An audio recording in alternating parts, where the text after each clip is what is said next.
郎君一路追随，有何贵干？跟我走。敢问郎君姓名？将死之人，知道这么多又有何用？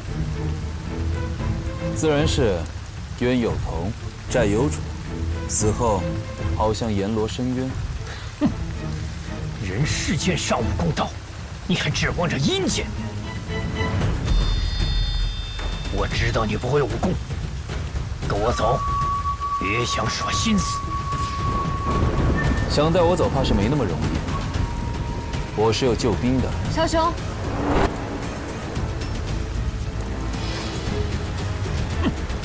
他没我快，是你快不过他。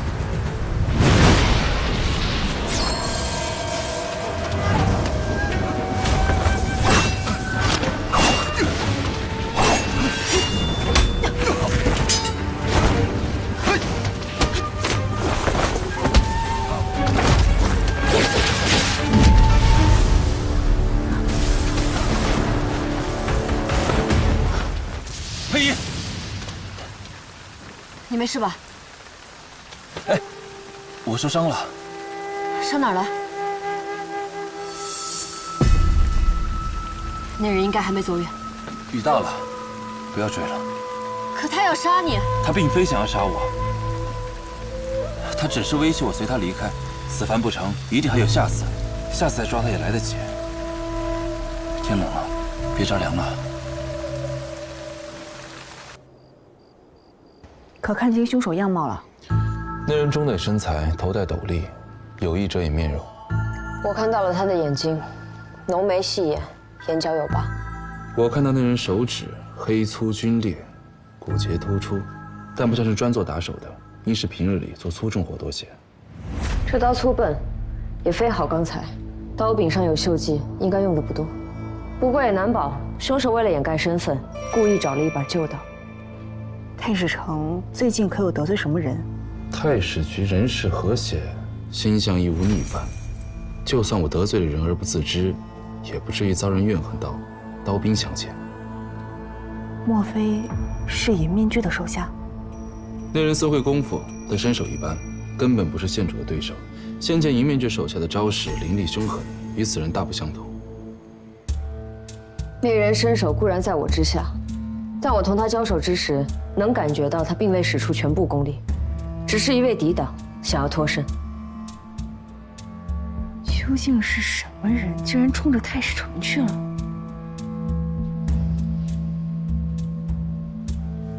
现在线索还少，那人行凶时连我的身份都没有确认，未必是冲我来的。下次结论为时尚早。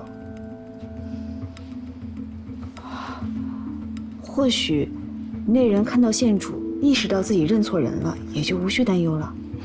那人既埋伏在太史局外，目标自然是太史城。所以若他再来，就必定会留下痕迹。以县主的本事，哪怕不能生擒，也一定能查明他的来头。太史城说的是，我这就去找人画出画像，寻找凶嫌。画像？时辰不早了，太史城明日还有公事，这点小事就不用麻烦你了。也好，那就麻烦五人，我先告辞了。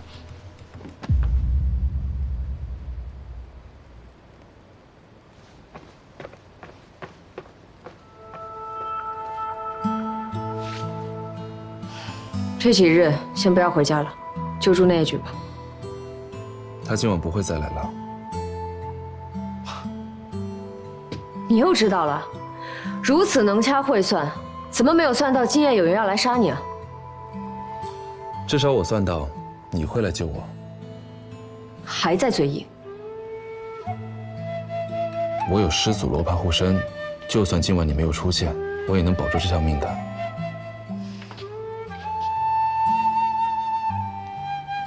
裴一，你有没有想过，如果你的时机差了分毫，我真的只能替你收尸了。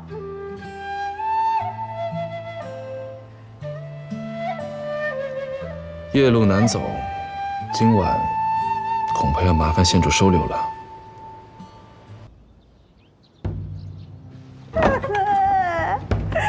县主，我肚子好之间腹部鼓胀，已有足月之势了。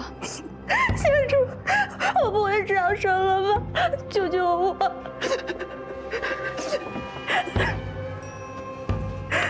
县主，陛下乡也曾发生过这样的事儿，后来你母亲还没等胎儿出生便死了。我跟他无冤无仇的，我不是他阿娘。县主，我还不想死。县主，奴婢还听说，这胎儿都是靠母体供养的，我不会被他吃掉吧？你若死了，你肚里的岂不是也没了命？好了，我的凉了，太冻了，太冻了，太冻了！县主，这么长的针，万一扎到我腹中的东西，激怒了他，我……既如此，你便暂且忍耐，5时之后阳气最盛，到时候再来为你驱邪除秽。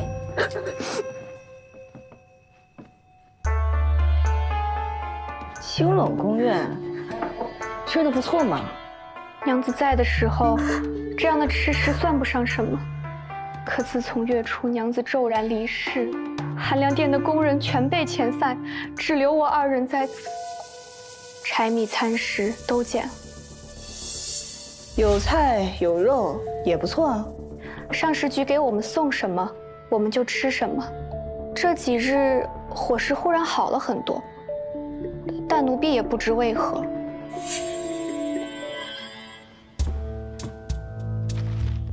寒凉殿和这几个宫院都只有2、3宫人看守，所配餐食都是一样的。不必看了，这些餐食没有交到各宫院的工人手中吧？奴婢失职，要送的宫院太多，都是将餐盒放在门前，待工人自行出来拿去。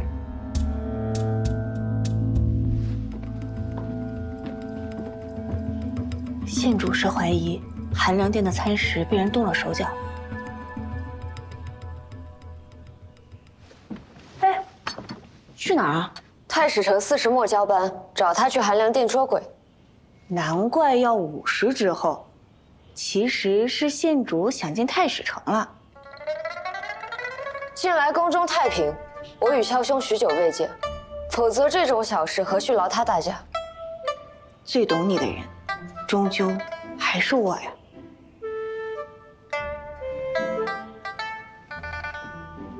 走了。哎，这可是我特意留到最后吃的。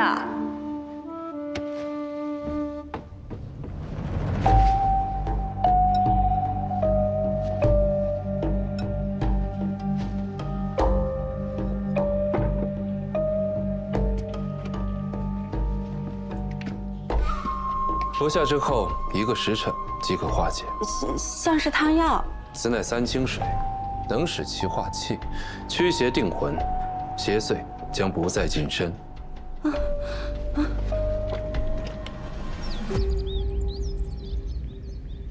皇上，那东西认你做阿娘，必定是有求于你。他可曾对你说过什么？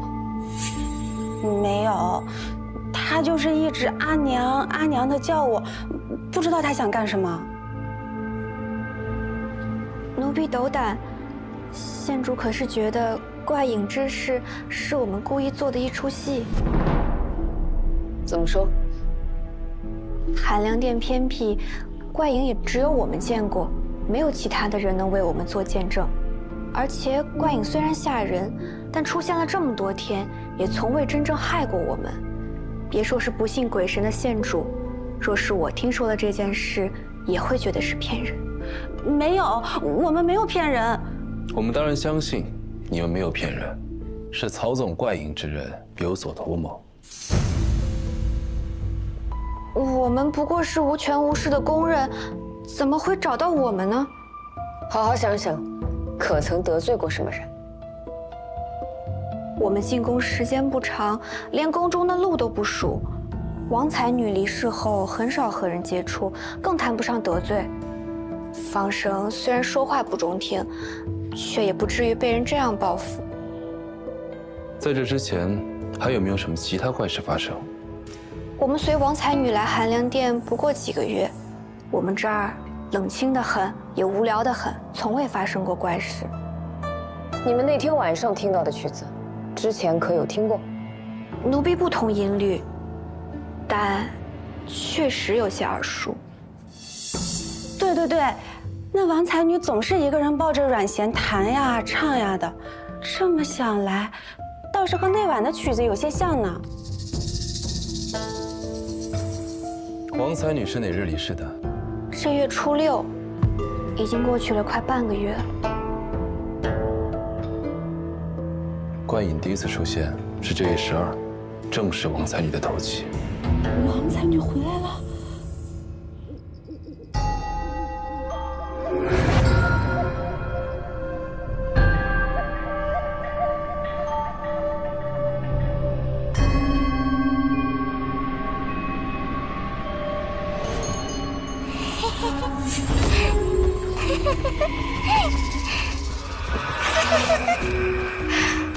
阿娘，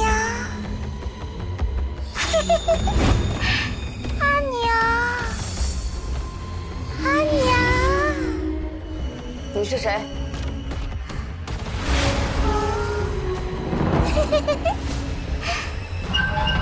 阿娘，我要阿娘。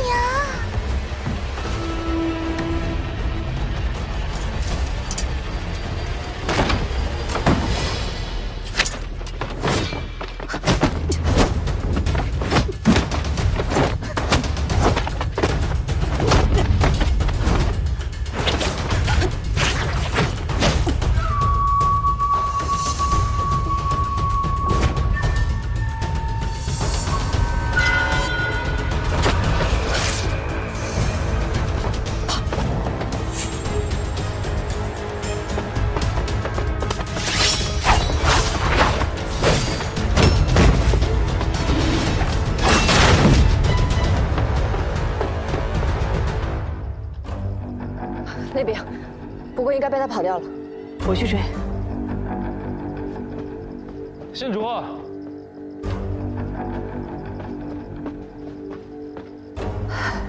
有发现。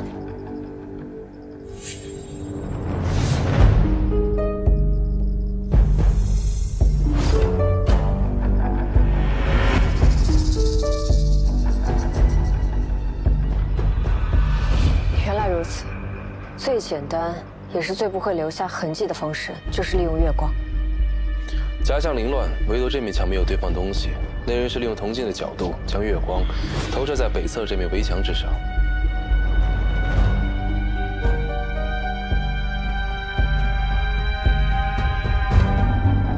这就是萧兄想要验证之事。试试看。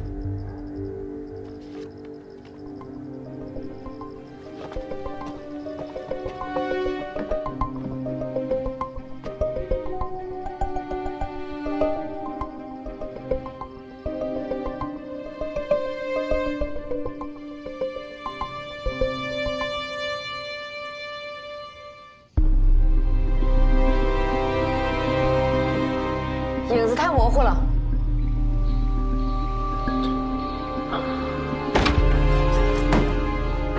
屋内光线太暗了，会不会是月亮移动，铜镜反射不到足够的光亮？距离刚才不过约1刻，空中无云，亮度不会有太大的变化。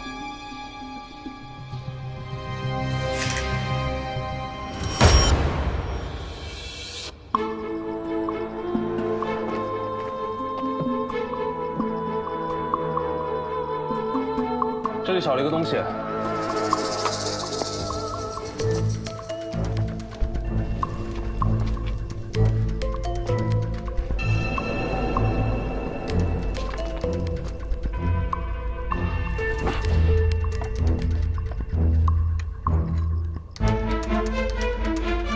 太史局常利用小孔观测日食，但若想日影清晰明亮，需有紫无聚光。此人心思缜密，方才事发突然，才让我们发现破绽。再试试。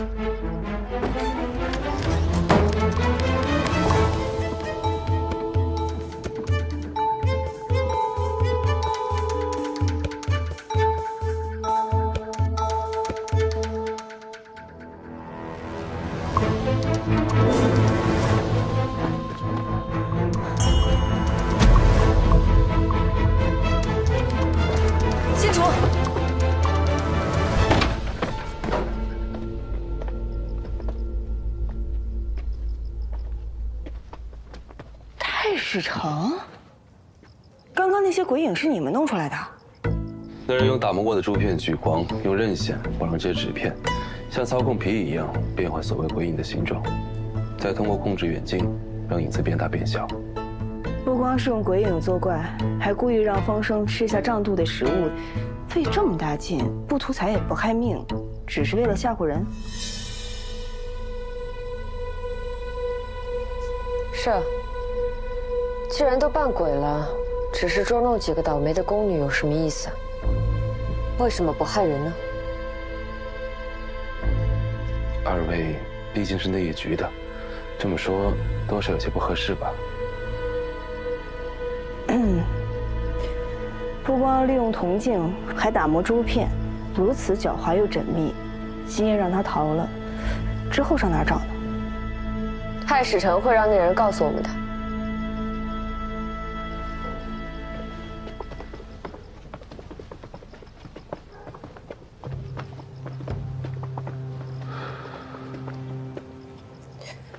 我还以为把香灰撒在这些角落，是因为这里背光聚阴，给那2名工人些安慰。没想到太史城另有用意。步伐轻盈，步幅较大，是县主追逐时的脚印。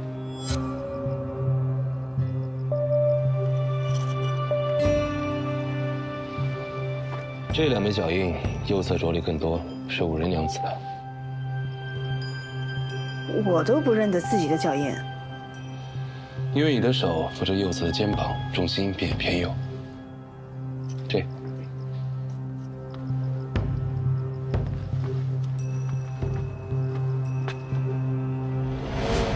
这鞋底的花纹不是棉布或皮革，是麻绳。这样的鞋，即便穿着紧袜也会磨脚。宫中身份地位较高的人是不会穿的。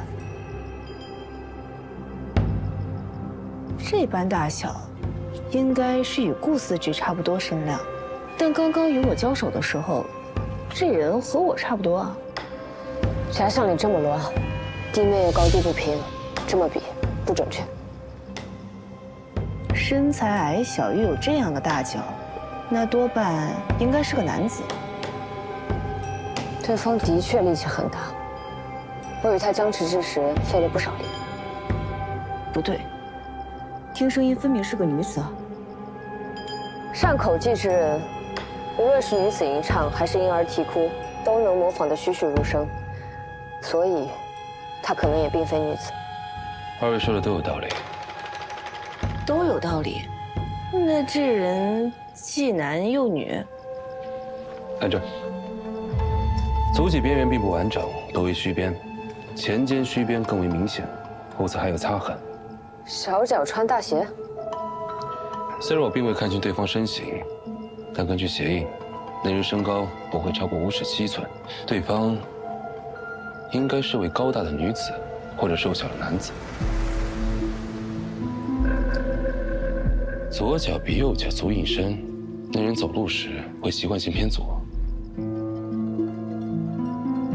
唉，绕了一圈，是男是女都不知道。那接下来咱们等着，明晚继续。今日已经打草惊蛇，即便他想故技重施，也要等下个月了。下个月？下弦月之后就不会这么亮了。这还怎么查呀？去查查牵引剪纸的线。这线表面光滑，容易脱手，比寻常丝线要粗一些，而且有韧性，很难被扯断。哦，看仔细了，不然一会儿这痕迹就要消退了。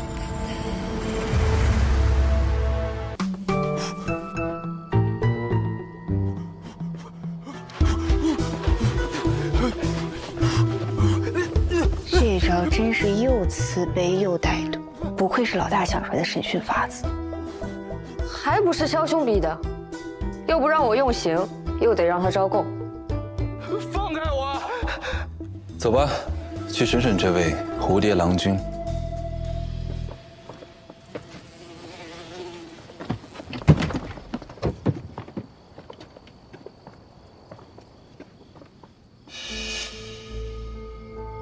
谁让你这么干的？干什么了？我干什么了？蝴蝶从灵宫殿的气窗飞进去，蝴蝶被尸体的腐液所吸引，在尸体上盘旋，事先粘在蝴蝶翅膀上的火石粉落在尸体上，今夜闷热，棺材内充满腐气，火石粉遇热即燃，而木爆花和棺木都属易燃之物，火势骤起，尸体也被焚毁。那些蝴蝶就是你从气窗放进去的。我不知道你在说什么，我什么也没干。你们这是诬陷、栽赃，想用这些恶心的蚊虫酷刑逼供，我是不会认的。虚张声势，没什么被审讯的经验吧？蝴蝶不好找，好不容易给你引来这些飞蛾，你却说恶心。能把你带回来，自然不会冤枉你。陵园墓地一身火石粉，你生怕留下火石粉的痕迹，手上的早豆味5步开外都闻得到。我就是爱干净，恰好洗了手，你们不能因为这样就冤枉我呀！好啊，那我再问你一句，今日为何给人替班？我今天本来是要去抓些药，昨天就没答应跟梁维山换班，可医生一早出了城，我就想着替他能多拿份钱，就还是来了。找你们问话，又为何不去？我到了之后，直接去把前几排墓碑挨个擦个遍，擦了得有1刻，没听到要问话呀。词背的倒是挺熟，但说出来太生硬了。告诉你一个我最近新学的审讯技巧：县主问你今日为何给人替班，正常人会说今日恰好无事来替班，多拿份钱。县主再问，叫你问话为何不去，正常人会说在干活没听见。心里没鬼的人，问什么便答什么，再细问才会详细说原因。人家只问你一句，你便将前因后果说了一遍，你还说你心里没有鬼？我跟太史丞学这些，下次再做亏心事被抓，记得别犯蠢。空口无凭。快去追！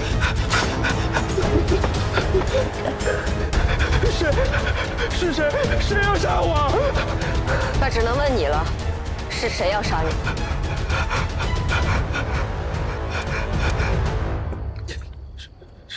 是个女的，穿黑衣服，她给了我一盒蝴蝶，说有人要来看王才女的尸体，就把蝴蝶放进去。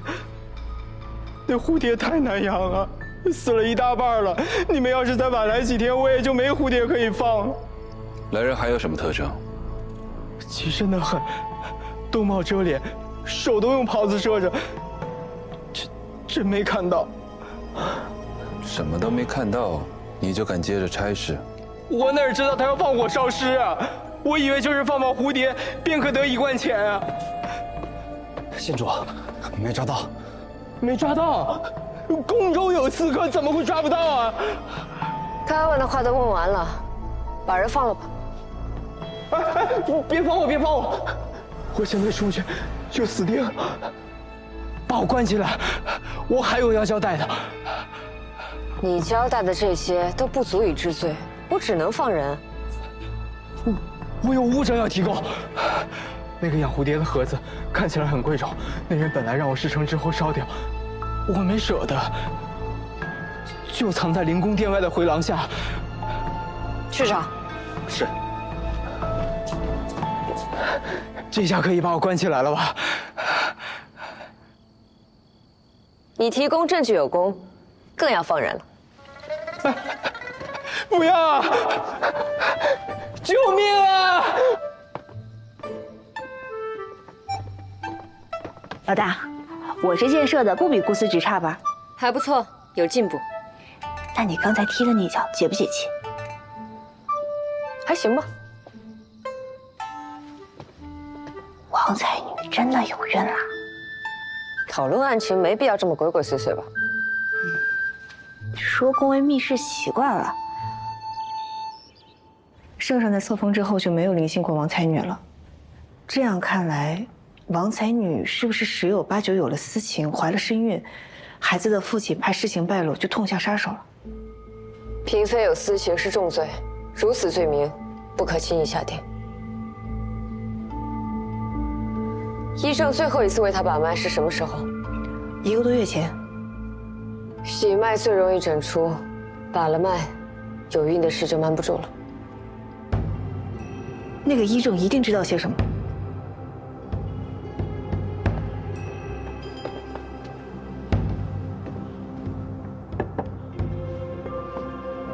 县主，太师城，吃点东西吧。寒凉殿这么偏僻，若你们娘子想去别的宫院走动，怕是麻烦。是偏僻，不过我们娘子除了偶尔去教坊给阮咸调音换弦，很少出门。娘子清高傲气，不喜与人结交。如此，恐怕很容易得罪人。她不与人来往，就是想得罪人也没机会。娘子在宫中，除了诵经便是弹琴，那些嫔妃娘子，怕是都不晓得宫中还有这么一位才女。娘子风寒去世前，可有什么异常？去世前2个月，韦贤妃曾来找过娘子。韦贤妃精通音律，说是欣赏娘子才华，找到了知音，还送了娘子一把阮。这算吗？王才女平日里吃的喝的，都是经你们之手。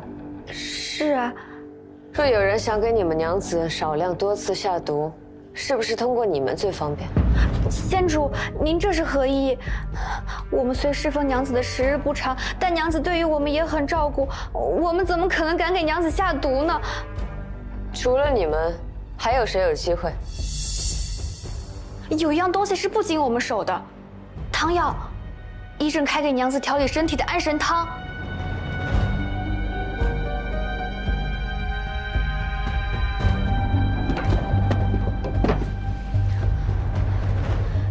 明明就放在里面呢，怎么没了？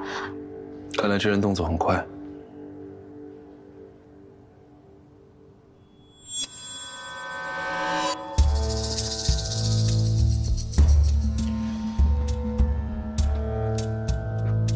这株海棠可是从桌子那边挪过来的。是。为何要挪动？这海棠平日里生得很好，上月开始忽然有些枯了。我想放在窗边多见见风，或许能好，就把这2盆换了个位置。谁能想，这盆海棠不仅没见好转，这盆花也有些蔫儿了。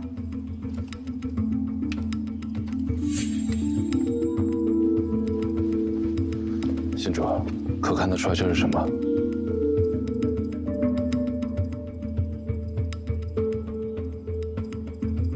白芍、桑寄生、炙甘草。这不是安神汤，是安胎药。安胎药？娘子并未怀孕，怎么会有这种东西？这种东西可会让植物枯萎。不会，只可能是汤药药毒。王才女平日可喜欢喝酒？出来时，娘子心情不好，的确借酒消愁。后来，倒没见她喝了。莫非？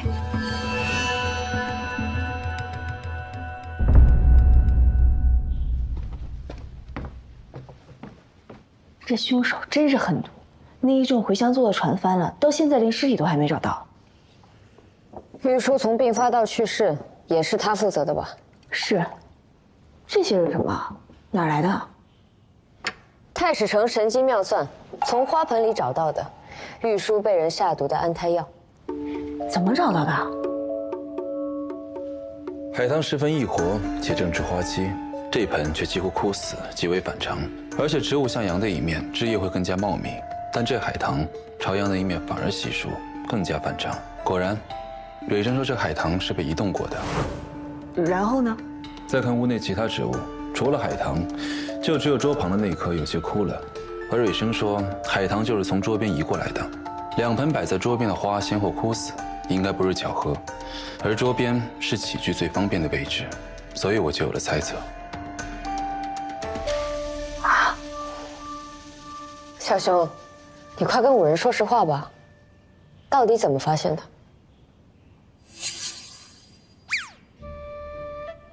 我卜了一卦。太史成真是神了。那现在怎么办？这药煎煮过又晾了这么久，还能查出是什么毒吗？有点麻烦，但未必不能查出来。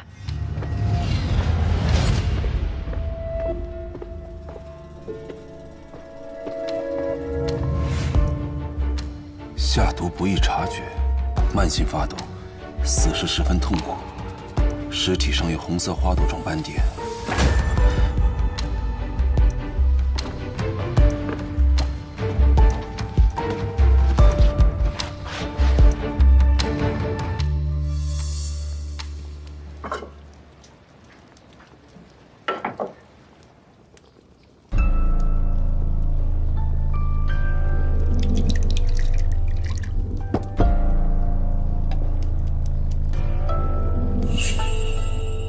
闻不出。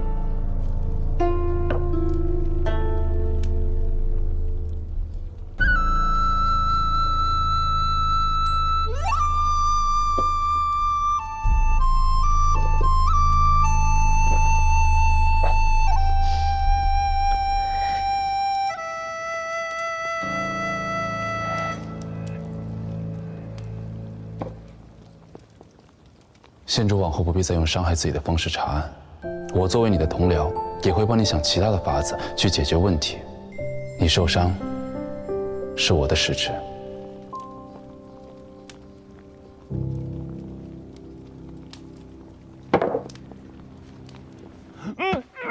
你个小，呸！好师傅，尝出来没有？是允香散。啊！小，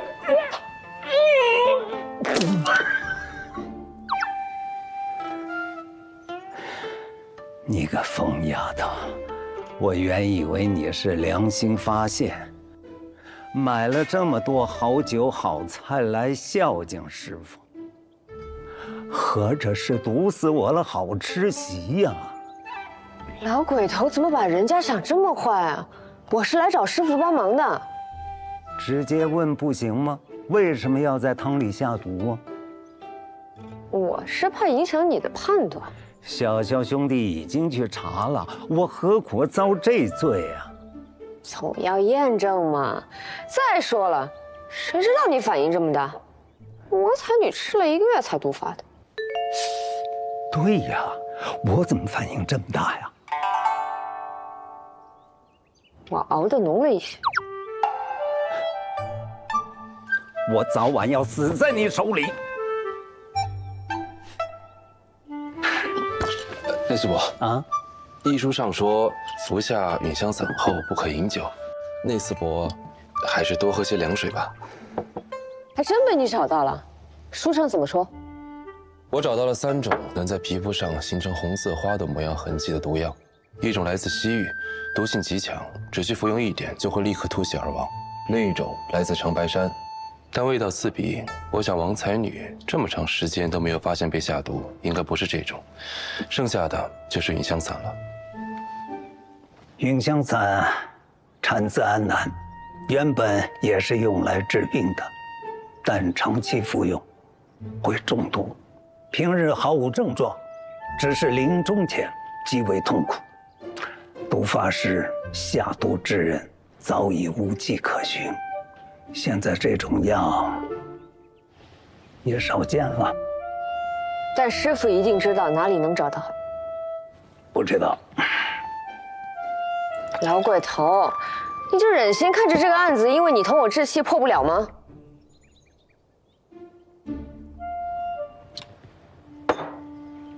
笔墨伺候。阳阳，马蹄撞了阴。啊，你找谁啊？我住……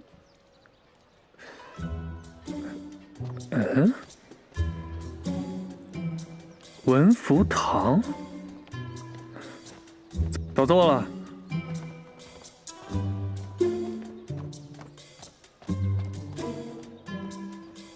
不对，这左右都没变。我喝烫酒就变样了？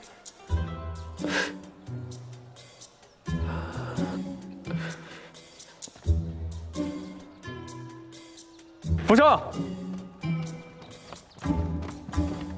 哎，这怎么变成文福堂了？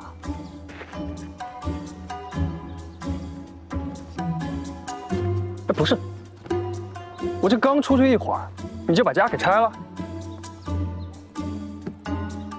不是我弄的，是文觉弄的，是个医馆。医馆？嗯。他这么快就送你这么大一个医馆，让儿，看来这文觉对你是真上心，你可得好好把握住了啊！我觉得你这眼睛应该是有点病，回头我给你扎一扎吧，省得你再瞎了。什么意思？这么大个包袱你看不见？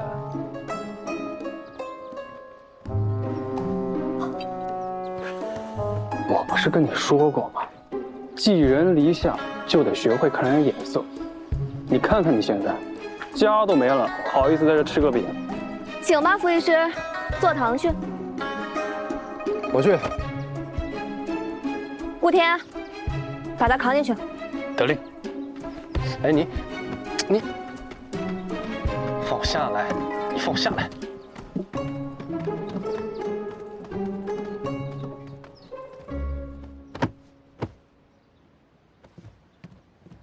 我说了，我不坐堂。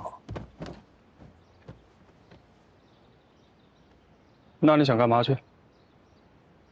找另外2块玉。我还是那句话，你有线索吗？李志卓，别再提他了。你告诉我，你能拿他怎么办呢？啊，你是打算当面去问他，拜你是破壁的人吗？那你说怎么办？如今他在明处，我们在暗处。若是贸然去和他对峙，那我们岂不是暴露了？他就知道咱们也在找玉了。所以啊，想要从他身上找到突破口，恐怕难于上青天。此事呢，还要从长计议。你想找宝藏呢，我比你更想。但这宝藏哪那么容易找？单凭咱们几个肯定不行，总得找人帮忙。有钱啊，才能是鬼推磨。再说了，你出去了有地方住吗？难不成你有钱住其他错窝？怎么样啊？想好了没啊？你要我坐堂也行，但这医馆要怎么弄，我说了算。你随便改，我出钱。行，那你们好好弄医馆，我待会儿去找趟葫芦，打听一下莹莹的事情。莹莹怎么了？我在莹莹的脖子上发现了马蹄印。如果莹莹真是破壁的……哎，等会儿，你刚才是不是说莹莹脖子上有马蹄印？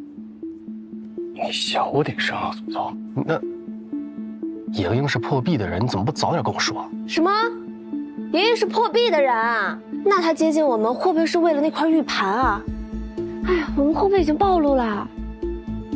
他未必知道玉盘就在福生身上，但如果他的目标是这个，定然不会放过咱们。所以待会儿啊，我去找葫芦探探口风，看看莹莹到底是何方神圣。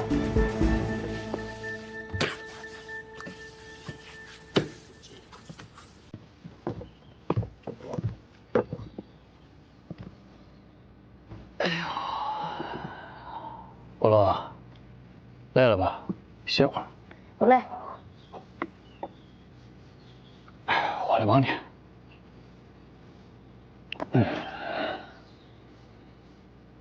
你姐不在？她去都城买胭脂去了。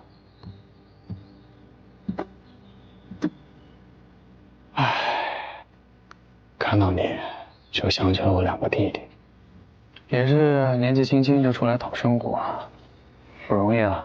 习惯了，我从小没爹没娘，什么苦没吃过。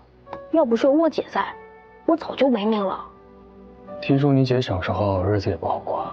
我当初认识她的时候，她就在贫民窟呢，好像还有住老宅。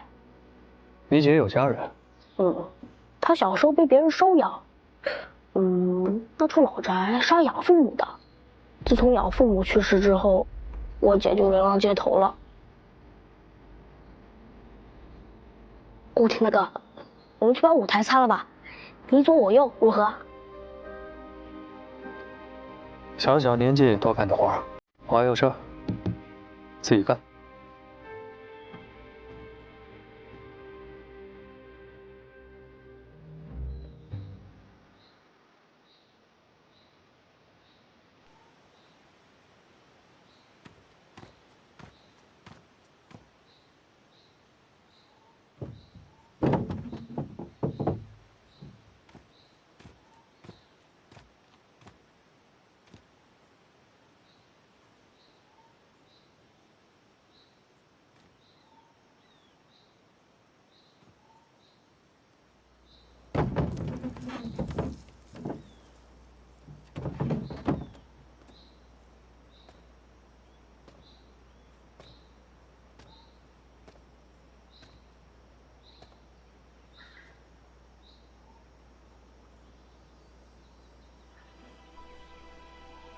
莹莹，你怎么在这儿？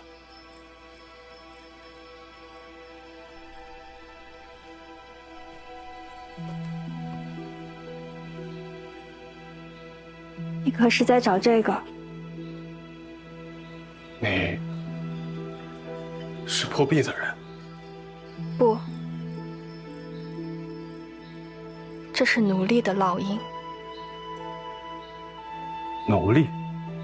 在西荒一带，只要看到这种印记，就知道这个人无论穿得再华丽、再美貌，他也是个奴隶，最卑贱的奴隶。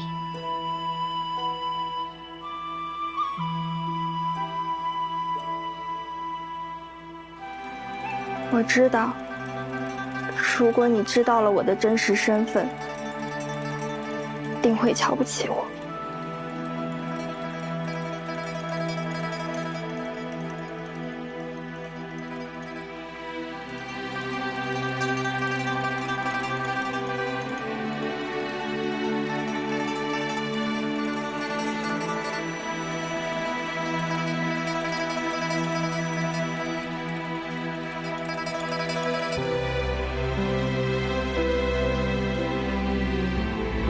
受了太多的苦。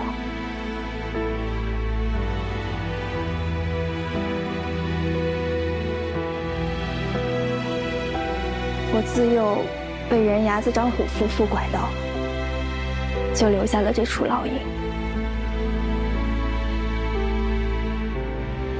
被拐来的孩子常常吃不饱饭。王松是他们家请来的厨子。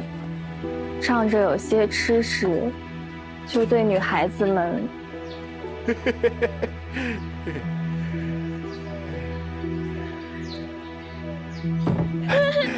莹莹，小莹莹，我给你送好吃的来了，饿坏了吧？怎么不想吃饭了？还没受过挨饿的滋味是吧？啊！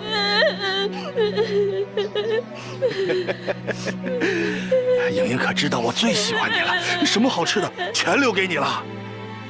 只要你好好听叔叔的话，这个鸡腿就全给你吃，吃完还有，好不好？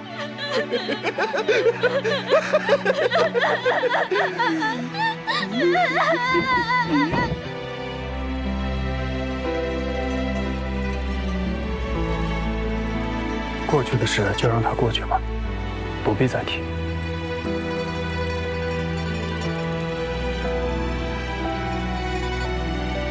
以后有我陪着你，护着你。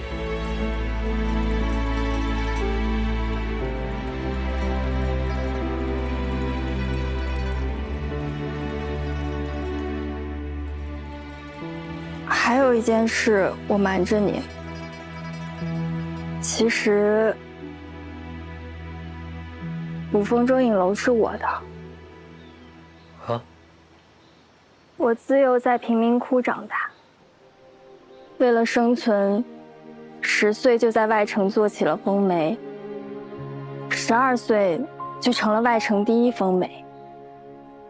14岁，自迈入春云阁做清官人，夺花魁只为打探消息。16岁，创捕风捉影楼。18岁，收冯千里。直到今日，捕风捉影楼已有3000密探，西川城内无人不知，无人不晓。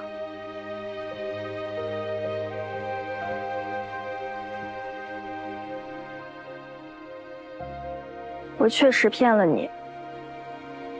如果你不能接受，我无法想象你在其中受了多少苦，遭了多少罪。都已经过去了。对了，你刚刚说的破壁是什么？此事说来话长，我跟浮生遇到了一个很难缠的对手。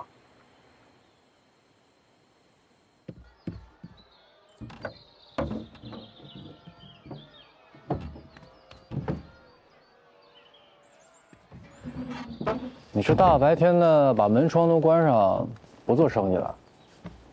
哎呀，给我，你看，把它放在这儿。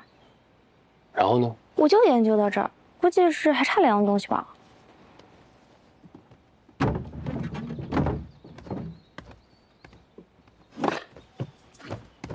顾天，你不会敲门啊？郡主，你不用藏了，我知道文雀玉盘在你们手上。喂，顾天，你什么意思啊？莹莹其实就是捕风捉影楼的幕后掌权者，咱们都被他给骗了。你是捕风捉影楼的老大？顾天说的对，是莹莹骗了各位，但是我对各位绝无半点恶意。甚至十分羡慕你们之间的感情，能够彼此坦诚相待，也是一种福分。若是各位觉得我不配跟你们站在一起，那这个门里看到的，我也绝对不会提起。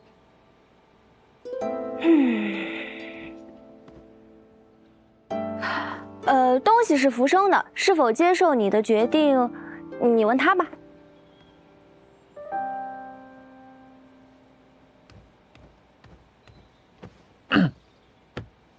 行不行？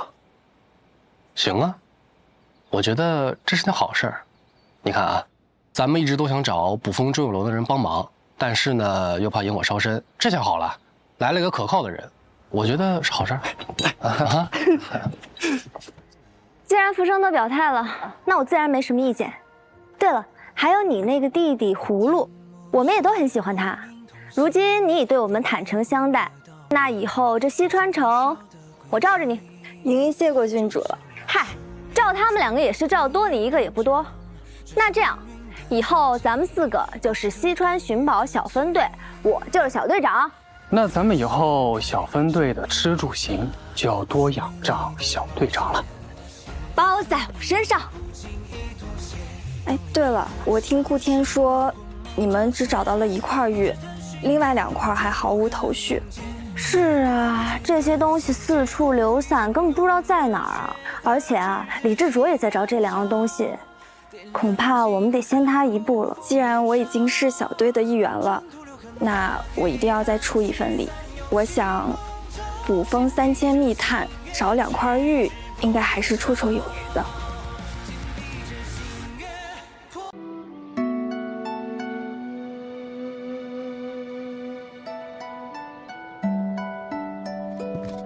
主上，您身子刚好，莫要吹风太久。我吹点风怎么了？我又不是纸糊的。如今您身子已经痊愈，郡主的婚事是……还是九哥知道疼人呐。现在您身体都这么好了，那我不想嫁给徐捕回，你应该不会反对了吧？你看，西川郡主都发话了，我这个小小的城主哪敢反对啊？我没意见，你九哥有意见。还有意见？说呀，意见啊！爹，你又欺负九哥？我哪敢欺负他呀？西川第1高手，我哪敢呀？哎，倒是你啊，我问问你，你说你不想嫁给那个徐普欢，想嫁给谁啊？傅生，对不对？哎，女儿谁都不嫁，怎么？你不想养我了？养，那怎么会不养？哎呀，之前为父想让你嫁人，是因为为父觉得并不久矣的权宜之计。你看，现在身体好了，身体健康，你想不嫁就不嫁了。真的，爹，你不愧是这个世界上我最喜欢的人。喜欢的人，哎，最喜欢的人，小九，他说他最喜欢我了。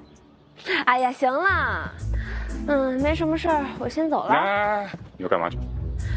当然是替你去感谢您的大恩人啦，人家把你的病治好了，你作为一城之主呢，一点表示都没有。那既然如此，我就得替你去表示表示啦，免得人家讲闲话。啊，听为父一句劝，你若是真的为这个驿馆好，你还是别出面了。哎呀，你又要说什么女子不能抛头露面那些话了吧？我才不听你老古董那套呢。谁说女子就不能做出一番事业啊？我就偏要证明给你看。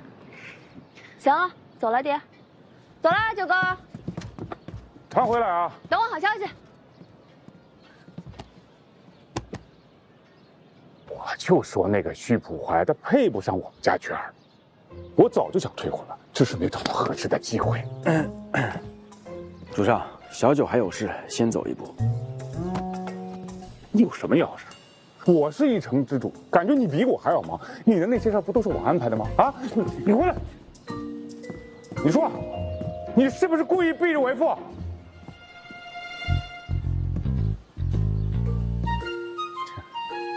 这一个个都长大了呗，不需要我。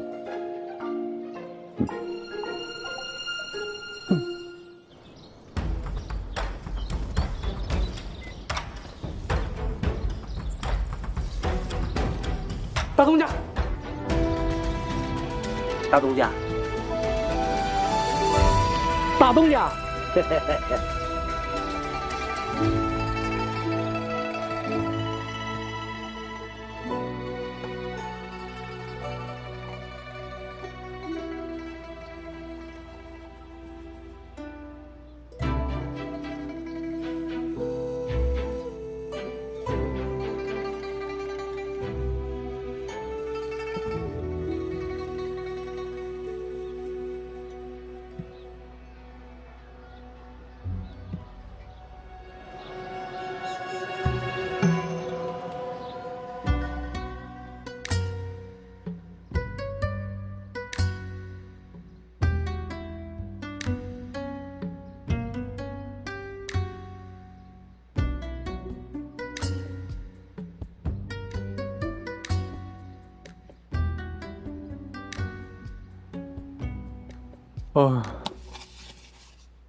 等了这么久都没人来，咱们出去走一走吧。啊，不行，万一一会儿来病患了怎么办啊？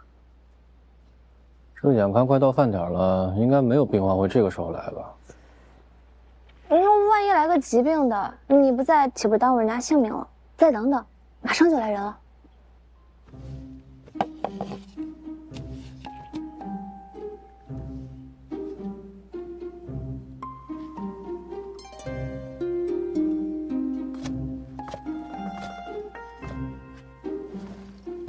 九哥，怎么是你啊？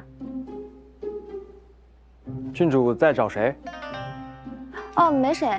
那个，你是哪儿不舒服吗？我没有不舒服，我是来找福医师的。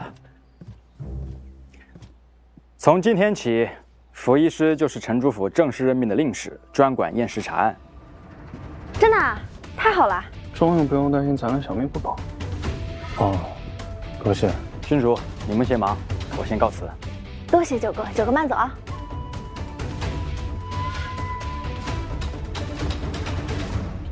医师，救命啊！医师，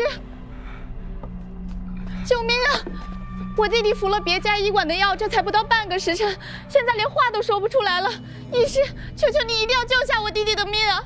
把人扶过去，快！哦，好。他服药前有什么症状啊？他就是捂着胸口说疼。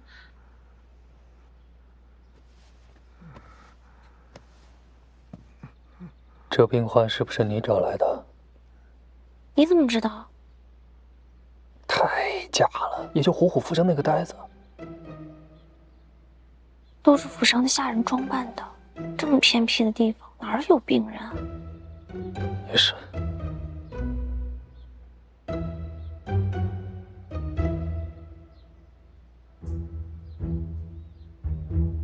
从他面相和脉搏来看，不像是心疾，最多就是脾胃失和。你们确定他有心疾？确定，您就当心疾给治吧。行，治心疾嘛也简单，待会儿拿金针，这儿扎一下，这里扎一下，这儿再扎一下。顾天儿，把针拿来。我好了，傅医师妙手回春，大恩大德，小人永生难忘。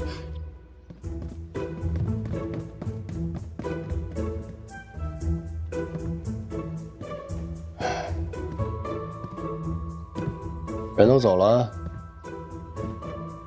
你们俩谁找的？大东家不让我说。顾天，你文觉，你是不是觉得开个医馆特别好玩？你要是为了玩，我没时间陪你。你给我站住！我承认找假病人是我的不对，可我不是为了玩。我担心没人找你看病，你心里会难过啊。可是你这样只会让我更难过。行，我一定给你找来真的病人。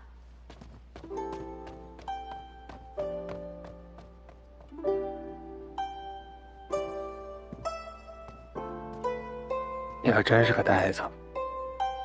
什么意思？算了，跟你说了你也不懂。顾天，你给我过来。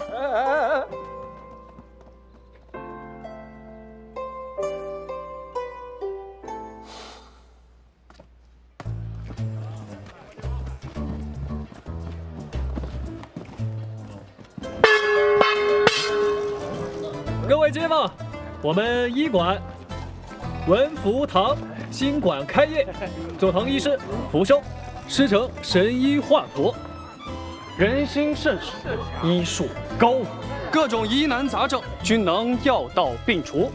另外，今日前30位看诊者送养生方一副，先到先得啊！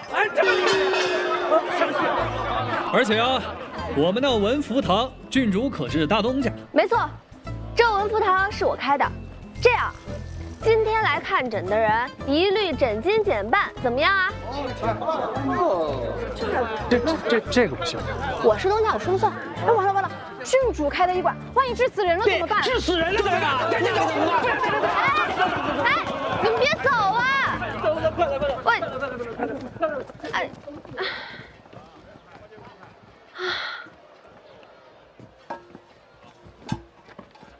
郡主啊，你可真是深得民心了。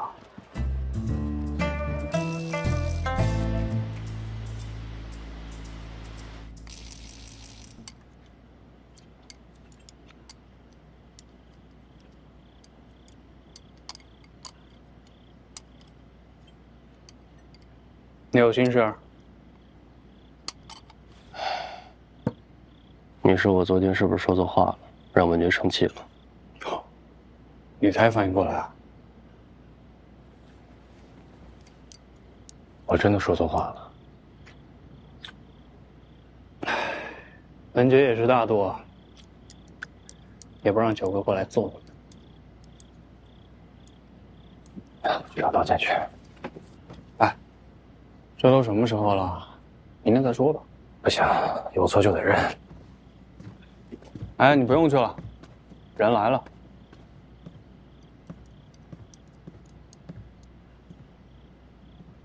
对不起。你有什么对不住我的？我那天不该乱说话，错怪你。你又怎么对不住我了？我后来才知道，没人来看病是因为这医馆是我开的，是我连累了你啊。别这么说，你没连累我。我连累了。没有。有。没有。有。真的没有。真的有。哎，停停停！你要聊就出去聊，还让不让人吃饭了？哦。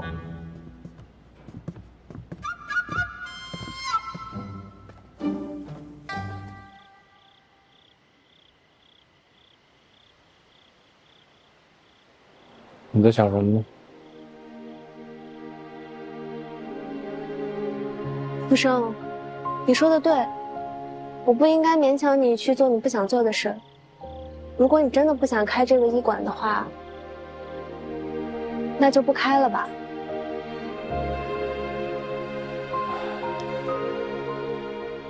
你到底为什么想开一个医馆啊？为了报答你啊。可是报答有很多种方式，你一定有其他原因吧？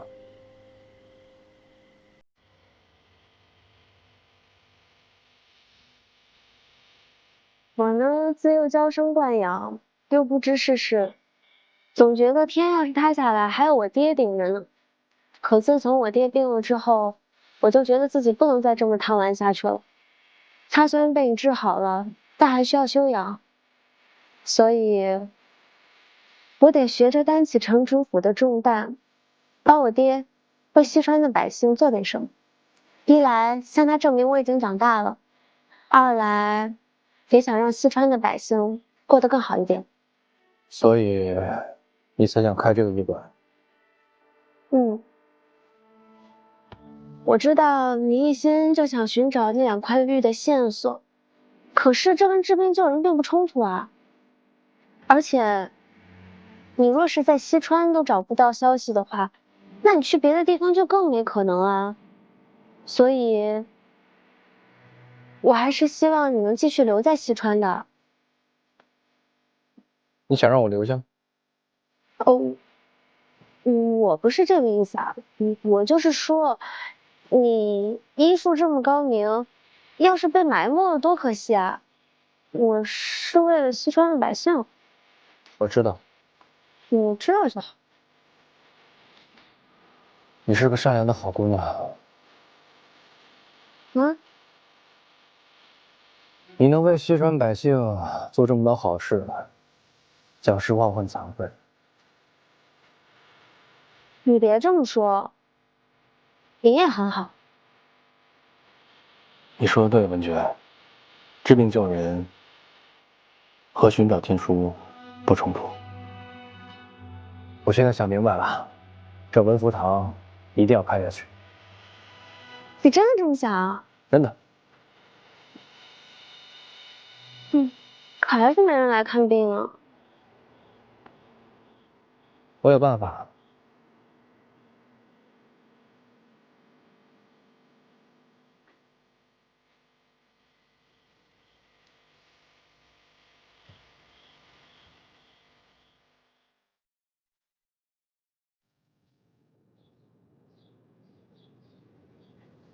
这服医师真是神了，几针下去，我这多年的老毛病竟这么好了。而且最重要的是，看诊和抓药都不要钱，简直就是神仙菩萨。哎，我要回去告诉乡亲们也赶紧来。走，应该的，应该的。阳脉不咸，腹中烂而不在，舌黄口干，胃气不平，此为寒，当以温药服之。这样，我给您开一副暖胃汤，您拿回去取水9升，煮取3升，以3服饮之。若是还未下痢，到时候再来找我。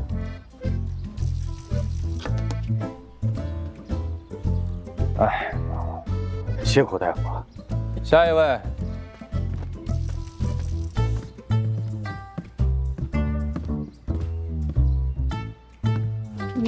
你要干嘛？给你看着时辰要干什么？